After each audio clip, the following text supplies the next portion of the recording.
അത് ഈശോ വന്ന കാലത്ത് ഈശോ ഇതിനെ വളരെ സീരിയസ് ആയിട്ടാണ് എടുത്തത്. ഈ ഒരു കൽപ്പന എന്താണ്? എന്നേക്കാളുപരി ഭർത്താവിനെ സ്നേഹിക്കുന്നവൻ ഐ ഡോണ്ട് വാണ്ട് എന്ന് പറഞ്ഞ് അത്രയും ക്ലിയറായിട്ടാണ് പറഞ്ഞിരിക്കുന്നത്. പള്ളിയച്ചന്മാർ ഇതൊന്നും പറയത്തില്ല. എന്താ കാര്യം? ക്രിസ്തുവിനെ കൊടുക്കുകയല്ല പലരുടെ ഉദ്ദേശം. അവരുടെ ആ വചനത്തിനുള്ള പറ്റുന്നൊരു അതായത് കട്ടൻ്റെ ഇടയുടെ ക്രിസ്തുവിനെ കൊടുക്കാൻ തീരുമാനിക്കുന്നില്ലെങ്കിൽ ആ പ്രസംഗം കൊണ്ട് പ്രത്യേകിച്ച് ഗുണങ്ങളൊന്നും ഉണ്ടാകത്തില്ല. കുറച്ച് ഇളക്കങ്ങളൊക്കെ ആൾക്കാരുണ്ടാക്കാവുന്നല്ലാതെ നിങ്ങളുടെ ജീവിതത്തിൽ 0 ഗ്രോത്ത് ആയിരിക്കും വരാൻ പോണത്. നിങ്ങൾ ക്രിസ്തുവിനെയാണ് അന്വേഷിക്കണമെന്നുണ്ടെങ്കിൽ ഡിപ്പെൻഡൻസി ഇതെല്ലാം മാറ്റിയിട്ട്, അത് ഈ മനുഷ്യൻ അവസാനം പറയുന്നുണ്ട്, ഇപ്പം എൻ്റെ അനുഭവം കൊണ്ട് ഞാൻ പഠിച്ച അയാൾ അനുഭവം കൊണ്ട് പഠിച്ച കാര്യമാണ് പറയണത്. 5:6 എന്താ പറയണത്? വെള്ളം ഇളകുമ്പോൾ എന്നെ വെള്ളത്തിലേക്ക് ഇറക്കാൻ ഇനി ആരുമില്ല എന്നുള്ളതാണ്. ഉണ്ടായിരുന്ന ആൾക്കാരൊക്കെ ചെയ്ത് പരിശ്രമിച്ച് പരാജയപ്പെട്ട് പോയി, പിന്തിരിഞ്ഞു പോയി. ഇയാളെ രക്ഷപ്പെടുത്താൻ വേണ്ടി പരിശ്രമിച്ച് പരാജയപ്പെട്ട് പിന്തിരിഞ്ഞു പോയി ആൾക്കാരെല്ലാം. ഇനി ആരും ഇല്ലെന്നാണ് പറയണത്. അപ്പം അങ്ങനെ ഒരു 0 അയാളെ കൊണ്ടുവരുമ്പോൾ അയാളത് ഡിക്ലെയർ ചെയ്യും. ഈ പെൺപിള്ളേരുടെ ഗുണം ഇതാണ്, അവർ ഡിക്ലെയർ ചെയ്ത് എന്താണ് പറയുന്നത്? അവർ പറഞ്ഞത് അതായത് അവർ അമ്മയോട് പറയുന്നത്, അമ്മേ സത്യം പറഞ്ഞ അമ്മയല്ലാതെ ഞങ്ങൾക്ക് ആരുമില്ല ഡിക്ലെയർ ചെയ്യും. അതായത് നമ്മൾ അമ്മയുണ്ട്, ഉടമ്പടി എടുത്തിട്ടുണ്ട്, യുദാസൻ്റെ പുണ്യാൻ്റെ അടുത്ത് നൊവേനം നടന്നിട്ടുണ്ട്. അയ്യോ എന്തുമാത്രം മനുഷ്യരാണെന്നറിയാമോ? അങ്ങനെ കറങ്ങി നടക്കും. കർക്കസ്ഥാനിയുടെ ഭയങ്കര ബഹളമല്ലേ ഇവിടെ. അവരെല്ലായിടത്തും കൊണ്ട് അക്കൗണ്ട് തുറക്കും. എവിടുന്നാണ്? ഇനി കൃപാസത്തിൽ നിന്നാണ്, ഇനി യുദാസൻ്റെക്ക് എന്നാണ്, അന്തോരിതിനൊക്കെ എന്നാണ് അറിയത്തില്ല. അതുകൊണ്ട് എല്ലായിടത്തും കൊണ്ട് പണി വയ്ക്കും. എല്ലാവരും കൊണ്ട് നിങ്ങൾക്കിട്ട് പണിയുകയും ചെയ്യും. എന്താ കാര്യം? നിങ്ങൾ ഫ്രോഡാണെന്ന് ദൈവത്തിന് അറിയാം. അതാ വിഷയം. അത് യുദാസായാലും അന്തോനിസായാലും അമ്മയായാലും കാര്യം കണ്ടാൽ മതി എന്നുള്ള രീതിയിലാണ് നിങ്ങൾ നിലപാട് പ്രഗ്മാറ്റിക്കാണ്. അതുകൊണ്ട് നിങ്ങൾ ഫ്രോഡാണെന്ന് ദൈവം ബ്രാൻഡഡ് ആയിട്ടുണ്ട്. അപ്പം അതുകൊണ്ട് എപ്പോഴും ദൈവത്തിരുസന്നിധി വരുമ്പോൾ വളരെ സൂക്ഷിച്ച് വേണം കൈകാര്യം ചെയ്യാൻ. പ്രത്യേകിച്ച് ഉടമ്പടി നിങ്ങൾ ചെയ്തിരിക്കുന്നത് ഒരു പ്രാർത്ഥനയല്ല, ബയലാറ്ററൽ എഗ്രിമെൻ്റാണ്, ദൈവമായിട്ടൊരു എഗ്രിമെൻ്റാണ്. ഈ എഗ്രിമെൻറ്റിൽ ആദ്യമേ ഡിക്ലെയർ ചെയ്യേണ്ടത് എന്താണ്? ഞാൻ ഉടമ്പടി എടുക്കേണ്ട കാരണം എന്ന് വെച്ച് കഴിഞ്ഞാൽ ഉടമ്പടിയിലോട്ട് എനിക്ക് പ്രാർത്ഥിച്ചാൽ മതിയായിരുന്നു. പലരോടും പ്രാർത്ഥിക്കുന്ന വ്യക്തിയാണെങ്കിൽ നിനക്ക് പ്രാർത്ഥിച്ചാൽ മതി. പക്ഷെ ഉടമ്പടി വരുമ്പോൾ ബാക്കിയെല്ലാം കട്ട് ചെയ്ത് കളയണം നീ. എന്താ കാര്യം? ഉടമ്പടി അവസാനത്തെ ഓപ്ഷനാണ്. എല്ലാം പരാജയപ്പെട്ട് കഴിയുമ്പോൾ, സമയവും നിന്നെ തോൽപ്പിച്ച് കഴിയുമ്പോഴാണ് നീ ഉടമ്പടിയിലോട്ട് വരണത്. ഉടമ്പടിയിലോട്ട് വന്നിട്ടും നിങ്ങൾ അവിടെ ഇവിടെയും പോയി ഡിപ്പെൻഡൻസി കാണിച്ചു കഴിഞ്ഞാൽ സ്വാഭാവികമായിട്ട് ഉടമ്പടിക്ക് അവിശ്വസ്തത വരും. നിങ്ങൾക്ക് വരികയൊക്കെ ചെയ്യാം, അതൊന്നും പ്രശ്നമൊന്നുമില്ല.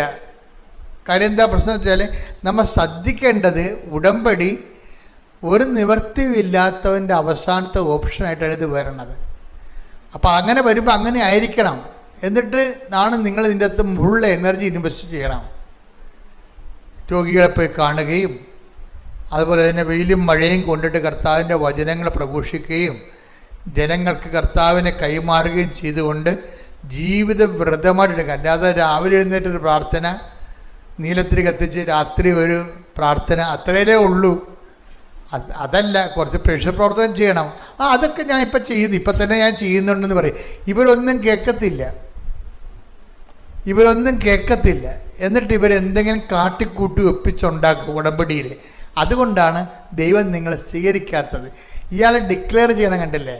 വെള്ളം ഇളകുമ്പോൾ എന്നെ കുളത്തിലേക്ക് ഇറക്കാൻ ഇനി ആരും അവശേഷിക്കണില്ല, ഞാൻ പൂർണ്ണമായി അങ്ങേ അവലംബം ചെയ്യുന്നു. അത് തന്നെയാണ് കുഞ്ഞുങ്ങൾ പറയണത്. കുഞ്ഞുങ്ങളെന്താ പറയണത്? ഇനി അമ്മയേ ഉള്ളു. എന്നിട്ട് അമ്മയോട് ഇവർ പറയണ ഒരു എഗ്രിമെൻറ്റിലെത്തും. ഉടമ്പടിക്കുള്ള ഗുണമെന്ന് പറയണത് ദൈവവും നമ്മളും തമ്മിൽ സംസാരിക്കാൻ പറ്റുന്നു എന്നുള്ളതാണ് എൻ്റെ ഉടമ്പടിയല്ലേ. അപ്പോൾ ഏറ്റവും വലിയ അനുഗ്രഹം എന്ന് പറയണത് ഈ ദൈവവുമായിട്ട് കമ്മ്യൂണിക്കബിൾ ആവും ദൈവം. എന്ന് പറയാം, അമ്മേ ഞങ്ങളുടെ അവസ്ഥ ഞങ്ങൾ തോറ്റപ്പെട്ട ആൾക്കാരെ പോലെ തോക്കുയർത്തി ഞങ്ങൾ സമ്മതിച്ചു. ഇനി അമ്മയാണ് ഞങ്ങളൊക്കെ രക്ഷിക്കേണ്ടത്. ഞങ്ങളൊരു കാര്യം ചെയ്യും. എന്താണ്? ഞങ്ങൾ 20 ക്വസ്റ്റ്യൻ ഉണ്ടാക്കും ഓരോ വിഷയത്തിനും. അമ്മയായിട്ടൊരു ഡിസ്കസ് ചെയ്യണേ. ഞങ്ങൾ ഓരോ വിഷയത്തിനും 20 ക്വസ്റ്റ്യൻ വെച്ചുണ്ടാക്കും.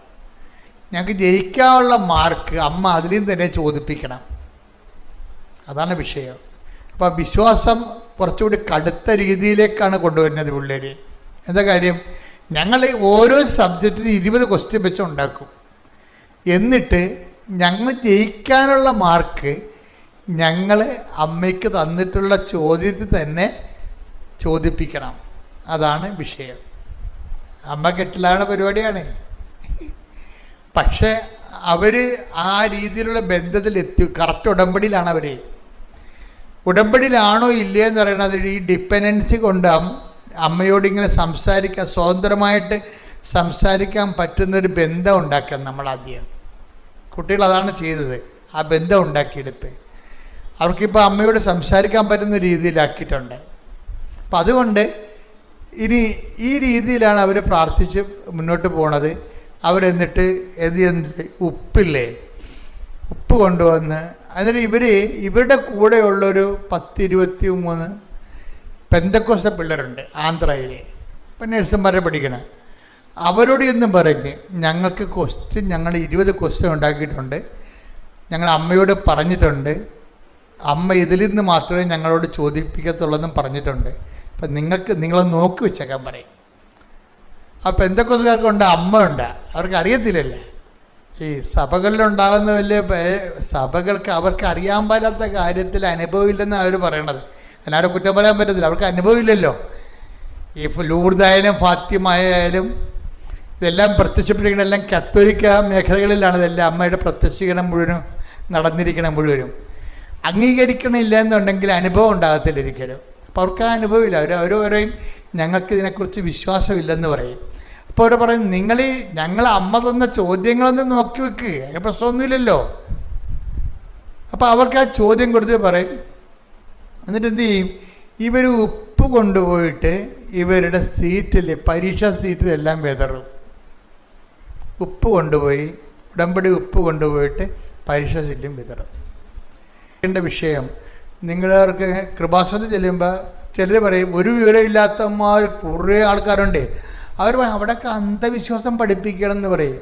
അച്ഛന്മാരും കന്യാസിമാരും പറഞ്ഞിട്ടുണ്ട്. ഇത് എന്നോട് ഒന്ന് ചോദിച്ചിട്ടുണ്ട്, അച്ഛാ ഇങ്ങനെയൊക്കെ ഉപ്പ് വെഞ്ചരിച്ച് കൊടുക്കുക. ഞാൻ നിങ്ങളൊന്ന് ക്ലാസ്സിൽ പങ്കെടുത്തിട്ട് ഉടമ്പടിയിൽ എടുത്തിട്ട് സംസാരിക്കാൻ പറയും. അല്ലാതെ ഇവരോട് സംസാരിക്കേണ്ട കാര്യം ഇരിക്കെന്താ? നിങ്ങളാദ്യം ഉടമ്പടി എടുത്തിട്ട് ഉടമ്പടി പ്രോസസ്സിലൂടെ വാ, അപ്പം നിങ്ങൾക്ക് മനസ്സിലാവും എന്താ സംഭവം. ഉടമ്പടി വർക്ക് ചെയ്യണത് not by merit but by ഗ്രേസിലാണ്. രക്ഷയുടെ ദൈവം കൊടുത്തിരിക്കുന്ന ഫോർമുല അതാണ്. എന്താണ്? നിൻ്റെ കഴിവ് കൊണ്ടല്ല, എൻ്റെ കൃപ കൊണ്ടാണെന്ന്. അപ്പം ഇത് നമ്മൾ പ്രഖ്യാപിക്കണം. എന്താ കാര്യം? ഇത് നോട്ട് ബൈ എൻ്റെ മെറിറ്റല്ല, നിൻ്റെ കഴിവ്. അതാണ് ഈ ഉപ്പ് വെഞ്ചരിച്ച് നമ്മൾ കൊണ്ടുപോയി ആ ഉപ്പ് വെഞ്ചരിച്ച് കൊണ്ടുപോയി അത് എന്ത് ഇടണം? അതിൻ്റെ ഒരു തരി ഇട്ടാൽ മതി. ആ കസേര ഇട്ടിട്ടാണ് ഇവർ ഇരിക്കണത്. എന്താ കാര്യം? ഞങ്ങൾ കൈപൊക്കി തോറ്റ് സമ്മതിക്കുന്നു, എൻ്റെ പഠനം കൊണ്ടോ എൻ്റെ ഓർമ്മശക്തി കൊണ്ടോ ഒന്നുമല്ല, അമ്മ ദൈവത്തിൻ്റെ കൃപ കൊണ്ടാണ് ഞങ്ങൾ ജയിക്കാൻ പോകണമെന്ന് പ്രഖ്യാപിക്കാൻ. അതിൻ്റെ ഒരു പ്രഖ്യാപനമാണ് ഈ ഉപ്പിടണത്. അല്ല ഉപ്പും പഞ്ചാരയും വെഞ്ചരിച്ച് കൊടുത്തു കഴിഞ്ഞാൽ നമ്മൾ ആൾക്കാർക്ക് ഭക്ഷണത്തിന് രുചി കൂട്ടണ പോലുള്ള ഏർപ്പാടല്ല ഇത് മീഡിയമാണ്. എന്തിനാണ്? Not by merit but by grace എന്നുള്ള വചനത്തിൻ്റെ പ്രഖ്യാപനമാണിത്. അത് അറിയണം നിങ്ങൾ. അതുകൊണ്ടാണ് വിശ്വാസ പ്രമാണം ചൊല്ലിയിട്ട് വേണം ഇത് ചെയ്യാനെന്ന് പറയുന്നതിൻ്റെ കാര്യം എന്താണ്? ഇനി മെറിറ്റ് എനിക്കില്ല, ഇനി നിൻ്റെ ഗ്രേസിൽ മാത്രമേ ഇത് വർക്കൗട്ട് ചെയ്യത്തുള്ളൂ. ആദ്യ ദിവസം തന്നെ ആദ്യത്തെ പരീക്ഷയ്ക്ക് തന്നെ ജയിക്കാനുള്ള മാർക്ക് അമ്മ 20-ൽ 11 ഇവർ പഠിച്ചത് തന്നെ അമ്മ ചോദിപ്പിച്ച്. അതോടുകൂടി കണക്ക് കൂട്ടി നോക്കിയപ്പോഴേ ജയിക്കാനും ബാക്കി മാർക്ക് അതിൽ നിന്ന് കിട്ടി. അപ്പം തന്നെ പെന്തക്കോസ്തുകാർ കളയി. പിറ്റേ ദിവസം ഇവരോട് വന്ന് ചോദിച്ചു വാങ്ങിച്ചുകൊണ്ട് പോയി. കാശ് തൊട്ട് പ്രാർത്ഥിക്കുകയും പിന്നെ എന്താണ് ഉപ്പ് മേടിച്ചുകൊണ്ട് പോയി. ഈ പരീക്ഷകൾക്കെല്ലാം 11 ചോദ്യം വെച്ച് അമ്മ ചോദിപ്പിച്ചിട്ടുണ്ട്. ഈ പരീക്ഷകൾക്കെല്ലാം ഇവരുടെ വിജയശതമാനം എത്രയാണെന്ന് അറിയാമോ? ഇവർ അമ്മയോട് പറഞ്ഞത് ആവറേജ് മതി കേട്ടോ. അപ്പനും അമ്മയെടുത്ത് മുഖത്ത് നോക്കണമല്ല, ഇനി അതുങ്ങളെ കൊണ്ട് വേലയെടുപ്പ് നടുപിടിച്ച് ഇനി പഠിക്കാനുള്ള കാശ് വീട്ടിലില്ല, അതുകൊണ്ട് ആവറേജ് തന്നാൽ മതി. ഞങ്ങൾക്ക് എങ്ങനെയെങ്കിലും ഞങ്ങൾ തല്ലിപ്പിടിച്ചുള്ള അമ്മ എല്ലാത്തിനും 45 മക്കൾക്കും ഡിസ്റ്റിങ്ഷൻ കൊടുത്തിരിക്കുകയാണ്. ഇതാണ് ഉടമ്പടി നോട്ട് ബൈ മെറിറ്റ് എന്ന് പറയണത്. നോട്ട് ബൈ മെറിറ്റ് എന്ന് വെച്ചാൽ ബട്ട് ബൈ ഗ്രേസ്. പരിശുദ്ധ അമ്മയ്ക്കും ഈശോയ്ക്കും കോടാനുകോടി നന്ദി പറയുന്നു. എൻ്റെ പേര് സിജു കാശപ്പള്ളി. ഞാൻ അങ്കമാലിക്കടുത്ത് ചമ്പന്നൂർ സെൻറ് റീത്താസ് ഇടവകയിൽ നിന്നാണ് വരുന്നത്. പരിശുദ്ധ കൃപാസന മാതാവിലൂടെ ഈശോ ഞങ്ങളുടെ കുടുംബത്തിന് നൽകിയ മാനസാന്തരത്തിൻ്റെ രോഗസൗഖ്യത്തിൻ്റെ സാക്ഷ്യം നിങ്ങളുമായി പങ്കുവയ്ക്കുന്നതിന് വേണ്ടിയാണ് ഞങ്ങളുടെ കുടുംബം ഇവിടെ ആയിരിക്കുന്നത്. 2023 ഓഗസ്റ്റ് മാസം 6-ാം തീയതിയാണ് ഞാൻ കൃപാസനത്തിൽ വന്ന് ഉടമ്പടി എടുക്കുന്നത്. ഞാൻ ഉടമ്പടി എടുക്കാനുണ്ടായ ഒരു സാഹചര്യം, ഒരു പ്രധാന സാഹചര്യം 2020-21 കാലഘട്ടത്തിൽ ഞാൻ എൻ്റെ ചേച്ചിയുമായിട്ട് സംസാരിക്കുമ്പോൾ, എൻ്റെ ചേച്ചിയും കുടുംബവും അയർലൻഡിലാണ്, ഞാനും എൻ്റെ കുടുംബവും സ്വിറ്റ്സർലൻഡിലാണ് താമസിക്കുന്നത്. ഞാൻ ചേച്ചിയുമായിട്ട് സംസാരിക്കുമ്പോൾ ഞങ്ങളുടെ കോൺവെർസേഷൻ, ഞങ്ങളുടെ കമ്മ്യൂണിക്കേഷൻ, ആ ഒരു സംഭാഷണം അവസാനിക്കുന്നത് അപ്പച്ചൻ്റെ ആത്മീയവും ഭൗതികവുമായ ഒരു മാറ്റത്തിന് വേണ്ടി അങ്ങനെയുള്ള ഒരു ടോപ്പിക്കിൽ അവസാനിക്കുന്നത്. അങ്ങനെ ഞങ്ങൾ അതിനു വേണ്ടിയാണ് ഞാൻ കൃപാസനത്തിൽ വന്ന് ഉടമ്പടി എടുക്കുന്നതും കൃപാസനത്തിൽ വന്ന് ഇവിടെ നിയോഗങ്ങൾ സമർപ്പിക്കുന്നതും. ഓഗസ്റ്റ് മാസം ഞാൻ ഉടമ്പടി വെച്ചു. ഞാനും ചേച്ചിയും സംസാരിച്ച്, അപ്പോൾ നമ്മൾ എന്തെങ്കിലും ചെയ്യണം. അപ്പച്ചൻ ഒരു കാമൻ ക്വയറ്റായിട്ടുള്ളൊരു വ്യക്തിയാണ്, വളരെ ശാന്ത സ്വഭാവമാണ്. പക്ഷേ പെട്ടെന്ന് ദേഷ്യം വരും, ഷോർട്ട് ടെമ്പേർഡാണ് ചില സമയത്ത്. അതുപോലെ തന്നെ ചില പിടിവാശികളുണ്ട്. ആ കാലഘട്ടങ്ങളിൽ ടി വിക്ക് അഡിക്റ്റഡ് ആയിരുന്നു. അപ്പച്ചൻ പള്ളിയിൽ പോകാൻ, കൊറോണയ്ക്ക് ശേഷം പള്ളിയിൽ പോകാൻ കുറച്ച് മടിയായിരുന്നു. അതുപോലെ തന്നെ അപ്പച്ചന് തണുപ്പ് വേണം, അമ്മച്ചിക്ക് തണുപ്പ് വേണ്ട. അപ്പോൾ ഒരാൾക്ക് AC വേണ്ട, ഒരാൾക്ക് AC വേണം, 2 പേര് 2 മുറിയിലാണ് കിടക്കുന്നത്. അങ്ങനെ ഇതിനെല്ലാത്തിനും എനിക്ക് ഒരു പരിഹാരം വേണം, ഒരു സൊല്യൂഷൻ വേണം. അതിനു വേണ്ടിയാ ഞാൻ ഈ കൃപാസന മാതാവിൻ്റെ നടയിൽ വന്ന് ഉടമ്പടി എടുത്ത് ആ 6 നിയോഗങ്ങളിൽ ആദ്യത്തെ നിയോഗമായിട്ട് ഞാൻ എഴുതുന്നത്. ആ നിയോഗം എഴുതി, സ്നേഹമുള്ളവരെ, 4-ാമത്തെ മാസം മുതൽ അപ്പച്ചനിൽ മാറ്റങ്ങൾ കണ്ടു തുടങ്ങി. അമ്മച്ചി വിളിച്ച് പറയും അപ്പച്ചൻ്റെ ഓരോ കാര്യങ്ങൾ. ഞങ്ങളുടെ വീടിനടുത്ത് വിൻസെൻഷൻ സഭയുടെ ഹൗസുണ്ട്, അവിടെ വൈദികരുണ്ട്. അപ്പച്ചൻ അവിടെ പോയി കുമ്പസാരിക്കുന്നു. ഞങ്ങളുടെ ഇടവപ്പള്ളിയിൽ വെള്ളിയാഴ്ച വൈകിട്ടാണ് കുർബാന, നൊവേനയുണ്ട്, ആരാധനയുണ്ട്. അപ്പച്ചൻ അതിൽ പങ്കെടുക്കുന്നു. പള്ളി ഞായറാഴ്ചകളിൽ കുർബാനയ്ക്ക് പോകുന്നു. ഇങ്ങനെ ഒരുപാട് മാറ്റങ്ങൾ വന്നു, ഒരുപാട് മാറ്റങ്ങൾ ഞങ്ങൾ കണ്ടു. അപ്പം ഞങ്ങൾക്ക് കുടുംബത്തിന് വളരെയധികം സന്തോഷമായി. ഞാൻ ചേച്ചിയുമായിട്ട് സംസാരിക്കുന്ന സമയത്ത് ഞങ്ങൾ പരസ്പരം പറഞ്ഞു, കൃപാസന മാതാവ് ഇടപെട്ട് തുടങ്ങി. അതോടൊപ്പം തന്നെ ഒരു സെൻറ്റൻസും കൂടി ഞാൻ ആഡ് ഓൺ ചെയ്തു ഞങ്ങളുടെ കോൺവെർസേഷനിൽ. ജോസഫ് അച്ഛൻ ഇവിടെ ഉടമ്പടി ധ്യാനത്തിൽ മിക്കപ്പോഴും പറയുന്നതാണ്, മാതാവ് ഇടപെട്ട് തുടങ്ങിയോ അടുത്തതായി വരുന്നത് ഒരു വലിയ വേദനയായിരിക്കും ചിലപ്പോൾ. അങ്ങനെ ഞങ്ങളുടെ കുടുംബത്തിലും സംഭവിച്ചു. അപ്പച്ചനിൽ ഈ മാറ്റങ്ങൾ വരുന്നത് 2024 ഫെബ്രുവരി മാസത്തിലാണ്. 2024 മാർച്ച് മാസം 22-ാം തീയതി അപ്പച്ചനും അമ്മച്ചിയും പള്ളിയിൽ പോയി കുർബാന കഴിഞ്ഞ് വീട്ടിൽ വന്ന് കുടുംബ പ്രാർത്ഥനയും കഴിഞ്ഞ് അപ്പച്ചൻ എന്നെയും ചേച്ചീനെ അന്വേഷിക്കാൻ തുടങ്ങി. അത് കഴിഞ്ഞ് ഓരോ മുറികളിൽ കയറിയിട്ട് കബോർഡുകൾ തുറന്ന് ഡോക്യുമെൻറ്റ്സ് ഒക്കെ എടുക്കാൻ തുടങ്ങി. അങ്ങനെ ഒരിക്കലും കാണാത്ത ഒരു പെരുമാറ്റ രീതി. പിറ്റേ ദിവസം, തൊട്ടടുത്ത ദിവസം തന്നെ അപ്പച്ചനെ ഹോസ്പിറ്റലിൽ കൊണ്ടുപോയി എല്ലാ ടെസ്റ്റും ചെയ്തു.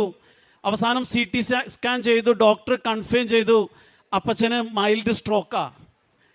ഈ ന്യൂസ് അപ്പം തന്നെ എനിക്ക് കിട്ടി. ഞാൻ ഓഫീസിലായിരിക്കുന്നത്. ഞാൻ ഓഫീസിൽ നിന്ന് പയ്യെ വീട്ടിലേക്ക് ചെന്നു. വീട്ടിലൊരു കൃപാസന മാതാവിൻ്റെ സ്റ്റാച്യു ഉണ്ട്. ആ സ്റ്റാച്യുവിൻ്റെ മുമ്പിൽ ഞാൻ പോയി നിന്നു. സാധാരണ ഉടമ്പടി എടുക്കുന്നതിന് മുമ്പാണെങ്കിൽ എന്തെങ്കിലുമൊക്കെ പറയുന്നതാണ് പരാതികളായിട്ട്. പക്ഷേ ഈ തവണ പരാതിയൊന്നും പറഞ്ഞില്ല. കൃപാസന മാതാവിൻ്റെ ആ സ്റ്റാച്യുവിൻ്റെ മുൻപിൽ ഞാൻ പോയി നിന്നു. ഞാൻ എന്നിട്ട് അമ്മയോട് പറഞ്ഞു, അപ്പച്ചനിലെ ആത്മീയവും ഭൗതികവുമായ കുറച്ച് മാറ്റങ്ങൾക്ക് വേണ്ടി അമ്മയുടെ നടയിൽ വന്ന് ഉടമ്പടി എടുത്ത് ആദ്യത്തെ നിയോഗം ആയിട്ട് ഞാൻ എഴുതി. അമ്മ ഒരു സ്ട്രോക്കിലൂടെയാണ് എൻ്റെ അപ്പൻ്റെ ഈ മാറ്റങ്ങൾ കൊണ്ടുവരുന്നതെങ്കിൽ എനിക്ക് സന്തോഷമേ ഉള്ളൂ. ഞാൻ ഉടമ്പടി ജീവിതത്തിലൂടെ മുന്നോട്ട് പോകുന്ന വ്യക്തിയാണ്. ഉടമ്പടി കാര്യങ്ങൾ കൃത്യമായിട്ട് ചെയ്യുന്ന വ്യക്തിയാണ്. അന്ന് തന്നെ പിറ്റേ ദിവസം ഞാൻ ഡോക്ടറെ വിളിച്ചു. ഡോക്ടറായിട്ട് സംസാരിച്ചപ്പോൾ ഡോക്ടർ പറഞ്ഞു 6 ദിവസം ഇവിടെ ലിറ്റിൽ LF ഹോസ്പിറ്റലിൽ അങ്കമാലിൽ 6 ദിവസം ഇവിടെ അപ്പച്ചൻ കിടക്കണം. നിങ്ങൾ 6-ാം ദിവസം അപ്പച്ചനെ ഡിസ്ചാർജ് ചെയ്യുന്നത് കണ്ടു വന്നാൽ മതി. അന്ന് ടിക്കറ്റ് ബുക്ക് ചെയ്ത്. കാരണം അപ്പച്ചൻ ഇത്തിരി വയലൻ്റ് ബിഹേവിയറിലേക്ക് പോയിക്കൊണ്ടിരിക്കുക. കാരണം ഈ സ്ട്രോക്ക് വന്നത് ബ്രെയിനിൽ സ്റ്റെമ്മും തലാമസ് എന്ന് പറഞ്ഞ 2 ഏരിയയിലാണ്. അതൊന്ന് മെമ്മറീനെ അഫക്റ്റ് ചെയ്യുന്ന ഒരു ഏരിയ ആണ്. അപ്പോൾ ആ ബ്ലീഡിങ് ഉള്ളത് കൊണ്ട് അപ്പച്ചൻ ആ വയലൻ്റ് ബിഹേവിയറിലേക്ക് പോകുന്നത്. ഞാൻ അവിടുന്ന് ബുക്ക് ചെയ്തു. അപ്പച്ചനെ 6-ാം ദിവസം ഡിസ്ചാർജ് ചെയ്തു. അപ്പച്ചൻ വീട്ടിലേക്ക് വരുന്നത് ഒരു പെസഹ വ്യാഴാഴ്ചയാണ്. അന്ന് വൈകുന്നേരം ഞാനും എത്തി. ദുഃഖ വെള്ളിയാഴ്ചയും ദുഃഖ ശനിയാഴ്ചയും അപ്പച്ചൻ ശാന്തനായിരുന്നു. പക്ഷേ ഈസ്റ്റർ ഞായർ പിറ്റേ ദിവസം തിങ്കളാഴ്ചയും രാത്രിയും പകലും അപ്പച്ചൻ 1 മിനിറ്റ് പോലും ഉറങ്ങിയിട്ടില്ല. 1 മിനിറ്റ് പോലും ഉറങ്ങാതെ അയക്കുന്നപ്പോൾ അപ്പോൾ ഡോക്ടർ പറഞ്ഞായിരുന്നു നിങ്ങൾ എന്തും പ്രതീക്ഷിച്ച് പോയാൽ മതി. അന്ന് തിങ്കളാഴ്ച ഉച്ച കഴിഞ്ഞ് ഒരു വൈകുന്നേരം 5 മണി ആയപ്പോഴേക്കും അപ്പച്ചൻ്റെ ബിഹേവിയർ ടോട്ടലി ചേഞ്ചായി. കൺട്രോൾ ചെയ്യാൻ പറ്റാത്ത അവസ്ഥ. അപ്പച്ചനെ നേരെ ഹോസ്പിറ്റലിൽ കൊണ്ടുപോയി അഡ്മിറ്റാക്കി. 20 ദിവസത്തോളം അപ്പച്ചൻ അവിടെ കിടന്നു. ഏപ്രിൽ 1 മുതൽ ഏപ്രിൽ 20 വരെ. ആ ദിവസങ്ങളിലെല്ലാം പല വ്യക്തികളും, ബന്ധുക്കളുണ്ട്, ഫ്രണ്ട്സുണ്ട്, ഡോക്ടേഴ്സുണ്ട്, പലരും വന്ന് അപ്പച്ചനെ കാണുന്നുണ്ട് ഹോസ്പിറ്റലിൽ വന്ന്. അവരെല്ലാവരും ഓരോന്ന് പറയേണ്ടത് ഇത് ഇങ്ങനെ അങ്ങോട്ട് പോകുള്ളൂ. ഇങ്ങനെ ഓരോ കാര്യങ്ങൾ പറയുമ്പോഴും ഞാൻ അവരുടെ അടുത്ത് മറുതലിക്കാനോ അല്ലെങ്കിൽ വിപരീതം പറയാനോ നിന്നില്ല. ഞാൻ ഒരൊറ്റ കാര്യമേ പറഞ്ഞുള്ളൂ. ഞാൻ കൃപാസന മാതാവിൻ്റെ നടയിൽ വന്ന് ഉടമ്പടി എടുത്ത വ്യക്തിയാ. ആ ഉടമ്പടിയിൽ കൂടെ മുന്നോട്ട് പോകുന്ന വ്യക്തിയാ. അതിലൊരു മാറ്റവും ഇല്ല. ഇതൊരു പരീക്ഷണോ. ഈ പരീക്ഷണത്തിൽ ഞങ്ങൾക്ക് വിജയിച്ചേ മതിയാകൂ. അതാ ഞാൻ ഓരോരുത്തരോടും പറഞ്ഞുകൊണ്ടിരുന്നത്. 4 ഡോക്ടേഴ്സ് അപ്പച്ചനെ ചികിത്സിച്ചുകൊണ്ടിരുന്നത്. ന്യൂറോ ഉണ്ട്, ജനറൽ മെഡിസിൻ ഉണ്ട്, സ്കിന്നിൻ്റെ ഒരു ഡോക്ടറുണ്ട്, പിന്നെ സൈക്കാട്രി ഉണ്ട്. സൈക്കാട്രി ജോസഫ് ഡോക്ടറാണ്. ആ ഡോക്ടർ വന്നിട്ട് ഞങ്ങളുടെ അടുത്ത് പറയുന്നുണ്ട്, അതായത് നിൻ്റെ അപ്പന് മാനസികമായിട്ടൊന്നുമില്ല, പക്ഷേ ഈ ബ്ലീഡിങ് വന്നതുകൊണ്ട് അത് പോകുന്ന വരെയും ഈ ഒരു ബിഹേവിയർ അത് നമ്മൾ കൺട്രോൾ ചെയ്തേ മതിയാകൂ. അപ്പോൾ അപ്പച്ചനെ ശാന്തനാക്കാനായിട്ട് ക്വിറ്റിപ്പിൻ എന്ന് പറഞ്ഞൊരു മെഡിസിനാണ് കൊടുക്കുന്നത്. അപ്പം ഞാൻ ഇവിടുന്ന് കിട്ടുന്ന റിപ്പോർട്ടുകളെല്ലാം ഞാൻ അവിടെ സ്വിറ്റ്സർലൻഡിലേക്ക് വിടും. അവിടെ കുറച്ച് ഡോക്ടേഴ്സായിട്ട് പരിചയമുണ്ട്. അവരും അത് കൺഫേം ചെയ്ത് എനിക്ക് തരുന്നുണ്ട്. പക്ഷെ എൻ്റെ സംശയം കൊണ്ടാണ് ഞാനതൊക്കെ വിടുന്നത്. ഞാനിവിടെ അടിയുറച്ച് തന്നെ വിശ്വസിച്ചാണ് നിൽക്കുന്നത്.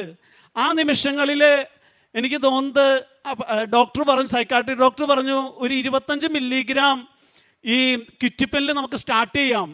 2 ദിവസം കൊടുത്തു. 1 മിനിറ്റ് പോലും അപ്പച്ചൻ ഉറങ്ങില്ല. അപ്പച്ചൻ ഓരോ മുറികളിലും കയറും, കോറിഡോറിൽ കൂടെ ഇങ്ങനെ നടക്കും. രാത്രിയും പകലും അപ്പച്ചൻ ഉറങ്ങുന്നില്ല. പിറ്റേ ദിവസം 50 ഡോസാക്കി. എന്നിട്ടും ഒരു അനക്കമില്ല. അത് 75ആയി, 100ആയി, 125ആയി, 150ആയി, 200 മില്ലിഗ്രാമായി. അവസാനം ഡോക്ടർ തന്നെ സങ്കടമായി, ഇനി എന്താ ചെയ്യുന്നേ, ഇതെന്താ നിൻ്റെ അപ്പൻ ഉറങ്ങാത്തതെന്ന് ഞങ്ങൾക്ക് അറിയില്ല. സാധാരണ 25 മില്ലിഗ്രാം കഴിച്ചു കഴിഞ്ഞാൽ ഉറങ്ങിപ്പോകുന്ന വ്യക്തിയാണ്. അപ്പോൾ എനിക്ക് മനസ്സിലായി അവരുടെ സംസാരത്തിൽ നിന്ന് ഇനി ഇവിടെ ആളെ കീപ്പ് ചെയ്തിട്ട് കാര്യമില്ല, നിങ്ങൾ ഡിസ്ചാർജ് ചെയ്ത് വേണമെങ്കിൽ പൊയ്ക്കോ എന്നുള്ളൊരു കാര്യമാണ്. അത് കഴിഞ്ഞ് അന്നത്തെ ദിവസം ഏകദേശം ഒരു 9 മണി ആയിട്ടുണ്ടാവും വൈകിട്ട്. ഞങ്ങളൊരു ഡബിൾ റൂമാണ്. അവിടെ അമ്മച്ചിയുണ്ട്, ഞാനൊരു ബെഡിലാണ്. അവിടെ ഇരുന്നാണ് കുടുംബ പ്രാർത്ഥനയും ആ കുടുംബ പ്രാർത്ഥനയുടെ ഒപ്പം തന്നെ പ്രത്യക്ഷീകരണ പ്രാർത്ഥനയും മാതാവിനോടുള്ള കൊന്തയും ഇതെല്ലാം ഞങ്ങൾ ചൊല്ലിക്കൂട്ടുന്നത്. അപ്പച്ചൻ കിടക്കുന്നുണ്ട്, അപ്പച്ചൻ ഉറങ്ങുന്നില്ല, ഞാനും കിടക്കുന്നുണ്ട്. അപ്പച്ചൻ ഇടതുവശത്താണ് കിടക്കുന്നത്, ഞാൻ വലതുവശത്താണ് കിടക്കുന്നത്, അപ്പുറത്തൊരു സിംഗിൾ ബെഡിൽ.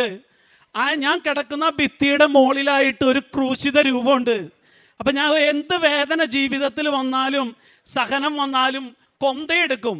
ആ കൊന്തയിൽ ഈ കൃപാസന മാതാവിൻ്റെ മെഡലും ഉണ്ട്. ഓരോ വേദന ഇങ്ങനെ മുറുകി വരുമ്പോഴും മുറുക്കം കൂടും. ഞാൻ കരഞ്ഞുകൊണ്ടാണ് കിടക്കുന്നത് ആ ക്രൂശിത രൂപത്തിൽ നോക്കിയിട്ട്. എന്നിട്ട് മാതാവിനെ നോക്കിയിട്ട് മാതാവിനോട് പറയുന്നുണ്ട്, അമ്മയുടെ നടയിൽ വന്ന് ഞാൻ ഉടമ്പടി എടുത്തതാ. അമ്മ ഗാഗുൽത്താമലയിൽ മരക്കുരിശിൽ 3 ആണികളിൽ നിൻ്റെ ആ മകൻ തൂങ്ങിക്കിടന്നപ്പോൾ ആ കുരിശിന് ചുവട്ടിൽ നീ ഉണ്ടായിരുന്നു.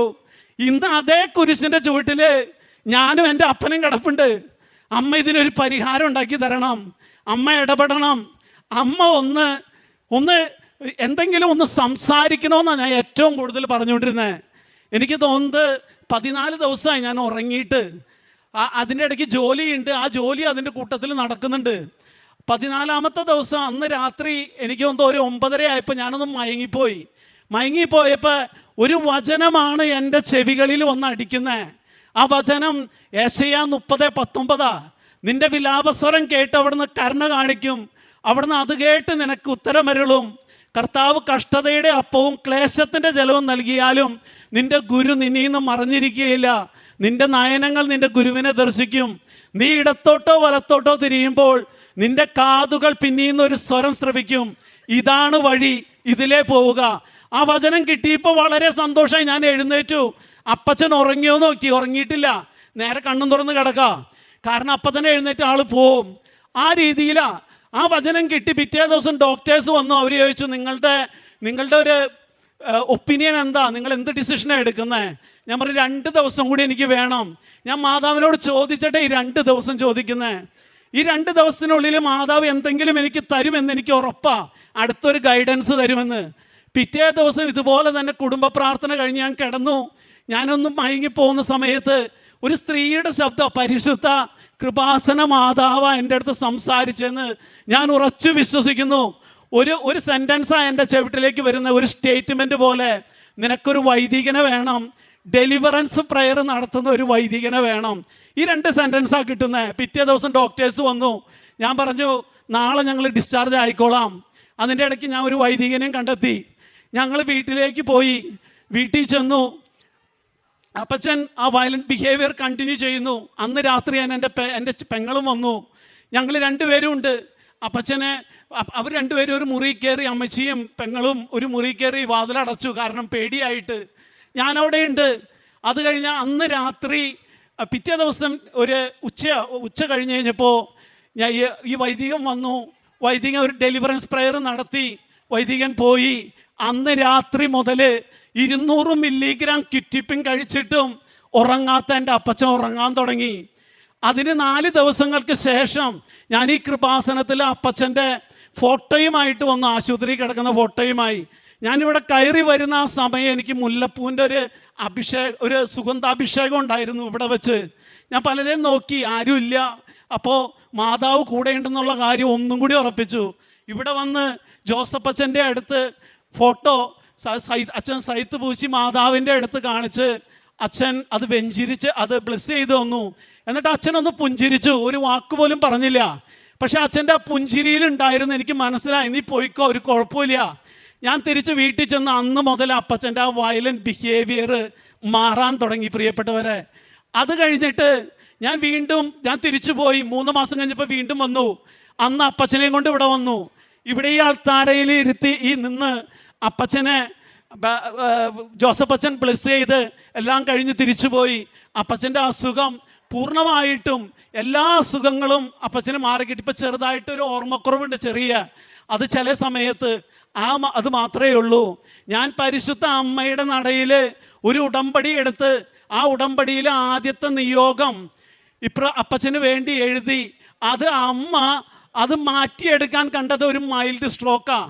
ആ മൈൽഡ് സ്ട്രോക്കിലൂടെ എല്ലാം മാറിക്കിട്ടി എന്നാ എനിക്ക് പറയാൻ പറ്റുള്ളൂ. മിക്ക ദിവസവും അപ്പച്ചൻ പള്ളിയിൽ പോവും. അതുപോലെ തന്നെ കുമ്പസാരിക്കാൻ പോവും. അതുപോലെ തന്നെ TV ഓൺ ചെയ്ത് അവിടെ ഇട്ടുണ്ടെങ്കിൽ പോലും ആ വഴിക്ക് നടന്നു പോകും, അല്ലാണ്ട് ആ വഴിക്ക് അതിലേക്ക് തിരിഞ്ഞു നോക്കില്ല. അതുകൂടാതെ ഇവർ 2 പേരും 2 മുറിയിലാണ്. കാരണം ഈ AC-യുടെ പ്രശ്നമുള്ളതുകൊണ്ട് ഇന്ന് 2 പേരും ഒരു മുറിയിലാണ്. പരിശുദ്ധ അമ്മയ്ക്കും ഈശോയ്ക്കും കോടാനുകോടി നന്ദി പറഞ്ഞുകൊണ്ട് ഇതാണ് എൻ്റെ 1ാമത്തെ സാക്ഷ്യം. 2ാമത്തെ സാക്ഷ്യം എൻ്റെ മകനാ. എനിക്ക് 3 കുട്ടികളാണ്. അവൻ ചെറുപ്പത്തിലേ മുതൽ അവന് ചില വാക്കുകൾ പ്രൊനൗൺസ് ചെയ്യാനും അതുപോലെ സെൻറ്റൻസുകൾ പറയാനും കുറേ ബുദ്ധിമുട്ടുണ്ടായിരുന്നു. അപ്പം ഞാനിവിടെ ഉടമ്പടി എടുത്തപ്പോൾ 2ാമത്തെ നിയോഗമായിട്ട് വെച്ചത് ഈ ഒരു കാര്യമോ, മകൻ്റെ കാര്യമോ. അപ്പോൾ ഇവിടുന്ന് ഞാൻ ഉടമ്പടി എടുത്ത് തിരിച്ചു പോയി. എല്ലാ ദിവസവും കുടുംബ പ്രാർത്ഥന കഴിഞ്ഞ് പ്രത്യക്ഷീകരണ പ്രാർത്ഥന, ഉടമ്പടി പ്രാർത്ഥനയൊക്കെ ചൊല്ലിക്കഴിയുമ്പോൾ എല്ലാവരുടെയും നെറ്റിയിൽ ഉടമ്പടി തൈലം പൂശിക്കൊടുക്കും. അതുപോലെ തന്നെ തേനും ഉപ്പും കൊടുക്കും. പക്ഷെ ഇവൻ്റെ നാവിൽ മാത്രം ഞാൻ ആ തൈലം കുരിശാകൃതിയിൽ കുരിശായി വരച്ചിട്ട് പറയും, അമ്മ ഇവൻ്റെ നാവിൻ്റെ കെട്ടടിക്കണേ എന്ന് പറഞ്ഞ് പ്രാർത്ഥിക്കും. അത്രയും ചെയ്തോളൂ. അത് കഴിഞ്ഞ് കഴിഞ്ഞപ്പോൾ അവന് ഒരുപാട് ഇമ്പ്രൂവ് ആയി ആൾ. ഇനിയും പൂർണ്ണമായിട്ടും അമ്മ മാതാവ് സൗഖ്യം നൽകുമെന്ന് ഞാൻ ഉറച്ചു വിശ്വസിക്കുന്നു. കാരുണ്യ പ്രവർത്തികളായിട്ട് ഞാൻ ചെയ്യുന്നത്, ഞങ്ങൾ ഇവിടുന്ന് പത്രം കൊണ്ടുപോകും, ജർമ്മനും ഇംഗ്ലീഷും മലയാളവും കൊണ്ടുപോവാറ്. ഞങ്ങൾ കുടുംബമായിട്ടാണ് ഓരോ വീടുകളിലും പോവാറ്. ഭാര്യ ഉണ്ടാവും, 3 മക്കളും ഉണ്ടാവും, ഞാനും ഉണ്ടാവും. അങ്ങനെ ഞങ്ങൾ പത്രം കൊടുക്കാറ്. ഇവിടെ നിന്ന് നേർച്ച വസ്തുക്കൾ കൊണ്ടുപോകാറുണ്ട്, അത് എല്ലാ മക്കൾക്കും കൊടുക്കാറുണ്ട്. അതുപോലെ തന്നെ കുറച്ച് നേഴ്സുമാരെ കുറേ വർഷങ്ങളായിട്ട് ചെയ്യുന്നതാണ്, പഠിപ്പിക്കുന്നുണ്ട് കുറേ നേഴ്സുമാരെ. അതുപോലെ തന്നെ ഡയാലിസിസ് കുറച്ച് പേഷ്യൻസിനും, അതുപോലെ ക്യാൻസർ പേഷ്യൻസിനും അങ്ങനെ ചാരിറ്റി പോലെ അത് ചെയ്യുന്നുണ്ട്. പിന്നെ ഇത് കൂടാതെ എനിക്ക് ചെയ്യാൻ ഈ കൃപാസനത്തിൽ വന്ന് ഉടമ്പടി എടുത്ത് ബൈബിൾ വായിക്കുന്ന കാര്യം ഇതെല്ലാം ആഴപ്പെട്ടു പോയി. ഒരു അരമണിക്കൂർ ആദ്യമൊക്കെ വായിച്ചുകൊണ്ടിരുന്നത്, പിന്നെ അത് നീണ്ടുപോകാൻ തുടങ്ങി, നമ്മൾ ആഴത്തിൽ പഠിക്കാൻ തുടങ്ങി. അങ്ങനെയുള്ള അനുഭവങ്ങൾ ഉണ്ടായിട്ടുണ്ട്. പിന്നെ പ്രത്യേകമായിട്ടും ഞാൻ ചെയ്യുന്നൊരു കാര്യം ആത്മാക്കൾക്ക് വേണ്ടിയുള്ളൊരു പ്രാർത്ഥനയാണ്. അതിന് ഞാൻ എന്താ ചെയ്തതെന്ന് വെച്ചാൽ, ഞാൻ സ്വിറ്റ്സർലൻഡിൽ 2 അച്ഛന്മാരെ കണ്ടുപിടിച്ചു. അവിടെ പഠിക്കാൻ വരുന്ന അച്ഛന്മാരുണ്ട് PhD ചെയ്യാനായിട്ട്. ആ വൈദികരോട് ഞാൻ പറഞ്ഞു, ഞാൻ നിങ്ങൾക്ക് കുർബാന പണം തരാം. എനിക്ക് 4-5 ദിവസം 5 കുർബാന മിനിമം ഒരാഴ്ചയിൽ എനിക്ക് നിങ്ങൾ ചെല്ലണം. അങ്ങനെ മൊത്തം 10 കുർബാന. ഈ 10 കുർബാന നിങ്ങൾ ചെല്ലുക. ഞാൻ ആ ദിവസം അതിൻ്റെ ഒരു ലിസ്റ്റ് ഞാൻ അഡ്വാൻസ് ആയിട്ട് കൊടുക്കും അവർക്ക്. അതിൻ്റെ ഇൻറ്റൻഷൻ എഴുതും. ആ ഇൻറ്റൻഷൻ ശുദ്ധീകരണ സ്ഥലത്തിൽ പ്രാർത്ഥിക്കാൻ ആരോരുമില്ലാത്ത ആത്മാക്കൾക്ക് വേണ്ടിയാണ് അത് ചെയ്യുന്നത്. ചില സമയത്ത് ഇൻറ്റൻഷൻ മാറും. ഇപ്പം ഈ അഹമ്മദാബാദിൽ ഒരു ഫ്ലൈറ്റ് വീണു, അപ്പോൾ 260 പേര് ആ ആത്മാക്കൾക്ക് വേണ്ടിയാണ് ആ ആഴ്ചയിലത്തെ കുർബാന കാഴ്ചവെക്കുന്നത്. അപ്പോൾ ഇവർക്ക് വേണ്ടി കാഴ്ചവെക്കുകയും ചെയ്യും. അതുപോലെ തന്നെ അന്നത്തെ കുർബാന ഞാൻ കാണുകയും ചെയ്യും. ഉപവസിച്ചുകൊണ്ടായിരിക്കും ചെയ്യുന്നത്. ഇതാണ് കാരുണ്യ പ്രവൃത്തികളായിട്ടും ചെയ്യുന്നത്. പ്രത്യേകിച്ചും പരിശുദ്ധ അമ്മയും ഈശോയും ഞങ്ങളുടെ കുടുംബത്തിന് നൽകിയ എല്ലാ അനുഗ്രഹങ്ങൾക്കും കൊടാനുകോടി ഒരുപാട് നന്ദി പറഞ്ഞുകൊണ്ട് ഞാൻ നിർത്തുന്നു.